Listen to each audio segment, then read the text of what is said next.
Hi guys, welcome to another audio video, and I'll be reading Numbers 12 of the King James Version Bible, and it reads, "And Miriam and Aaron speak against Moses because of the Ethiopian woman whom he had married, for he had married an Ethiopian woman. And they said, Hath the Lord indeed spoken only by Moses? Hath he not spoken also by us? And the Lord heard it. Now the man Moses was very meek above all the men which were upon the face of the earth. And the Lord spake suddenly unto Moses, and unto Aaron, and unto Miriam, Come out ye three unto the tabernacle of the congregation. And they three came out. And the Lord came down in the pillar of the cloud, and stood in the door of the tabernacle, and called Aaron and Miriam, and they both came forth. And he said, Hear now my words. If there be a prophet among you, I, the Lord, will make myself known unto him in a vision, and will speak unto him in a dream. My servant Moses is not so, who is faithful in all mine house. With him will I speak mouth to mouth, even apparently, and not in dark speeches, and similitude of the Lord shall he behold. Wherefore, then, were ye not afraid to speak against thy servant Moses? And the anger of the Lord was kindled against them, and he departed. And the cloud departed from off the tabernacle, and behold, Miriam became leprous, white as snow. And Aaron looked upon Miriam, and behold, she was leprous. And Aaron said unto Moses, Alas, my Lord, I beseech thee, lay not the sin upon us, wherein we have done foolishly, and wherein we have sinned. Let her not be as one dead, of whom the flesh is half consumed, when he cometh out of his mother's womb. And Moses cried unto the Lord, saying, Heal her now, O God, I beseech thee. And the Lord said unto Moses, If her father had put spit in her face, should she not be ashamed 7 days? Let her be shut out from the camp 7 days, and after that let her be received in again. And Miriam was shut out from the camp 7 days, and the people journeyed not till Miriam was brought in again. And afterward the people removed from Azaroth, and pitched in the wilderness of Paran. Alright guys, I think this this chapter, though short, it's so powerful. I mean, can you just imagine Aaron and Miriam speaking behind Moses' back, and the Lord hears it, and the Lord is displeased because Moses is so humble.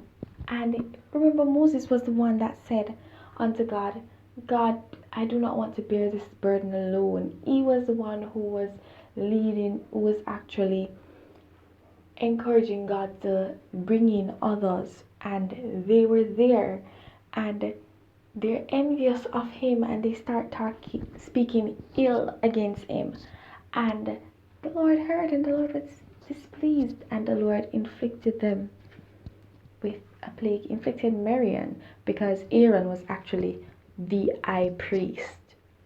So he did not inflict Aaron with the leper, because Aaron was the person, Aaron and his sons were the ones who would actually administer over the children of Israel. And so he did not cause anything to come upon Aaron. But Miriam was not ministering to the people. Miriam was not offering up sacrifices unto God for the people. And so she could be inflicted, and so she was inflicted. God did inflict her with leprosy, and she had to be shut out from the camp, as others would have been, for 7 days, as was the custom then. And that just goes to show, you should not speak ill against the servants of God. If that message don't come across to you, guys, I'm sorry for you, because you'll definitely be having a lot of destruction in your life, and you won't even understand where it's coming from.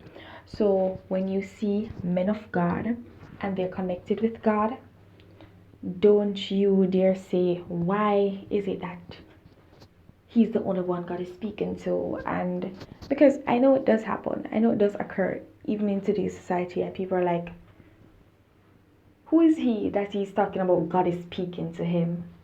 You know, that way. And like, how is it that is him when I hear from God? That's what we like to talk as Jamaicans. Who for say him when I hear from God? Why him think him better than nobody? Why him think him special? Him lie? Or them can lie so? You know? And I mean, sometimes when I hear things, I know people are somewhat, you know, they don't understand, they don't comprehend, and they at times wonder why God is speaking to me, and they might doubt that God is speaking to me because I'm not per se at the level that they think they're at, and at the level that they're at, some of them, right? And we need to know that it's not about that. That's not what it's all about. It's all about God. And if you realize, Moses focuses on God. Moses don't focus on petty things. He doesn't focus on bad things. He bears no ill will to anybody. He's always open for the best for everybody, and he goes to God and make intercession on others' behalf. He does not just go to God for himself. I've yet to hear him go to God for himself, unless the people are actually crying to him and he's like, God, why me? Why do these people always complain? You know, that way. I'm just paraphrasing, guys. Why do these people always be complaining to me? Why are these people always complaining? They don't realize that I have to wait on your word and I have to follow your word. Why are they complaining to me? Do they not know that when they complain to me, they're actually complaining to you? I don't understand this. Why? Why me, Lord? Why me? So, yes, in that way. But he was very humble. He was a very humble person. And I love that about him. He does not exalt himself. If you realize, there's nothing that Moses doesn't say anything of his own accord. If you notice, he works under the will of God. There are so few words that you see being spoken by him. If you notice, you'll see words being spoken by Aaron, words being spoken by others. And Moses is a man of so few words. The only words that he speaks are the words that come from God in directing the children of Israel on what to do. And that speaks volumes for me. Volumes. You wouldn't even understand. Okay? And that's why you should actually girdle your lips. Try not to speak ill against the people of God. Even if you are not per se, one of those deep believers, and you don't believe and you cannot understand and comprehend the things of God and the things that Christians do, don't bash it and don't speak ill against them. Okay? Try, if you cannot understand, just leave it right there. Don't go any further. Just leave it right there. It's not for you if you cannot understand. And if you do not understand and you want to understand, then you should definitely go to God in prayer and seek him more, and he will give you understanding, so you can understand, so you'll be able to appreciate all that you see that is happening, and not be bashful or try to be conflicting or trying to be very critical against them. So those are my few words, guys. Don't forget to like, subscribe, and hit that notification so you're alerted to whenever a new video is posted. Okay, have yourselves a blessed day. Bye.